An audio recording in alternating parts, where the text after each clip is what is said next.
Question number 50 of the IT Passport exam from PhilNITS. We are now in the management portion of the exam. In this question, we are being asked which of the following combination is the most appropriate.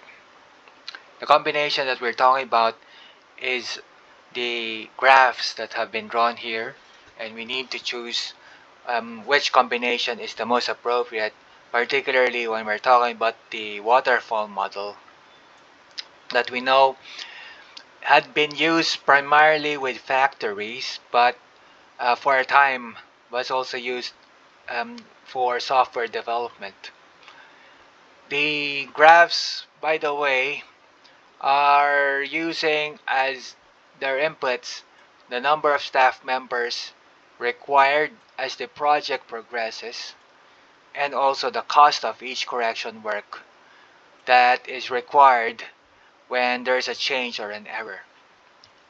So let's look at the graphs.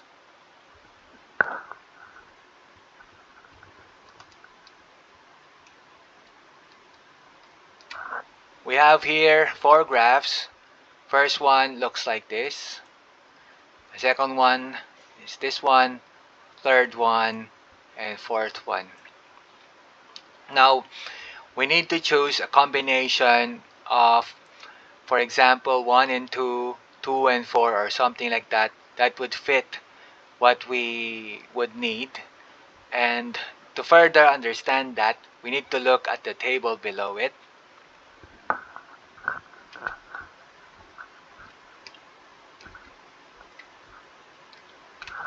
Okay, and actually I think when I first answered this, I got the answer wrong. I think I was choosing the combination where you got this one, the fourth one, and the fourth one for the cost of each correction work. Or I mean the number of staff members. I think I was choosing this one. So no change with regard to the number of staff members, and then the cost of each correction work was going down. I think this was maybe the ideal but not the actual, because we want to reduce the cost, and the staff members at the time I thought, well, if we won't need to add more and we won't need to remove more, then I think that's ideal, right? But it turns out this one is incorrect. A while ago also I was answering this again, and I ended up choosing the incorrect answer because I was thinking that the number of staff members could be increased but later on would decrease. So I thought this was either this one or this one, but actually, because for the cost of each correction work, I was still thinking about we gotta reduce the cost. So I chose I think I chose hold on, let me see if I got it correct. um, I think it looks like I chose this one, letter B, which turns out to be incorrect too,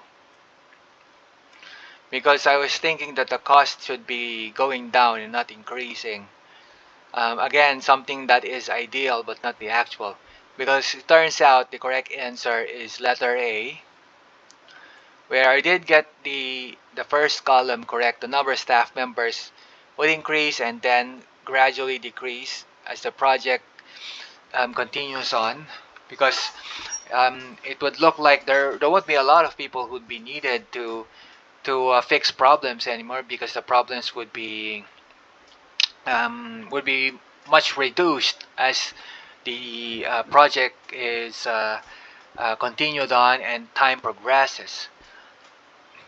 But because of that, to repair the function, the part of the project, then the cost should be also going up, because maybe if towards the latter part of the time scale, the project doesn't have a lot of people who have know-how and would be needed actually to repair a lot of incoming problems, because they weren't really expecting a lot of incoming problems at all. Maybe they got only two guys, two tech guys maintaining the project, but turns out there were a lot of unexpected problems that needed to be corrected, and so the two guys won't be sufficient to solve the problem, and because of that, the cost would be increased.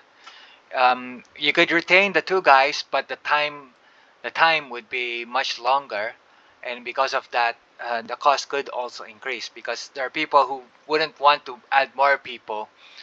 And this is an idea that we um, know of from books like the Mythical Man Months, where if the project is already late, adding more people wouldn't necessarily solve your problem, because the communication channels, the complexity of people communicating with each other would be increased as well. So from two people becomes five, becomes 10, and each and every one of them has to know what exactly is happening.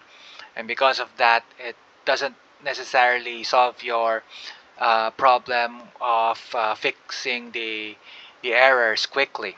So it could be that you wouldn't really want to add more people, but because the two guys are busy working on the existing errors, then you would have to give them a lot more time to work on the project. And because time is increased, then each day that the project is not functioning, it's not working, then that also increases the cost. And so therefore, it looks like really the correct answer is letter A. And I think in the two instances when I attempted to answer this, it turns out that I got both incorrect. Let's see if there's anything more that my notes would tell us. Okay, so again, the correct answer is letter A. And something about the graphs that we have here tell us about mm, the number of staff members as time goes by. What's the graph gonna look like? And for the cost of the work, is it going up, going down? And this graph, this type of graph too, is saying that it's gonna go up rapidly in kind of like an exponential form. It's not like one of those um, just a fixed type of angle going up, but this one actually is exponential in the sense that it's going up much faster than just a fixed kind of angle like this.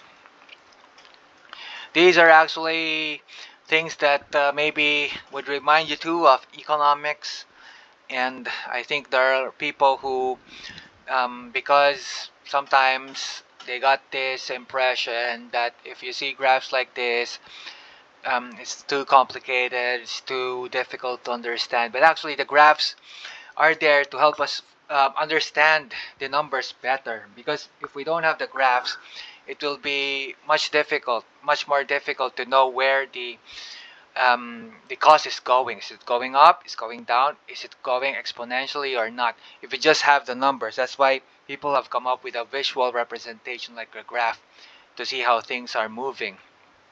And I think people who had difficulty with high school mathematics, just like I did, also maybe didn't quite understand yet the value of graphs, and we just pretty much did the steps, do this, do this, and this one, draw the graph, and that's it.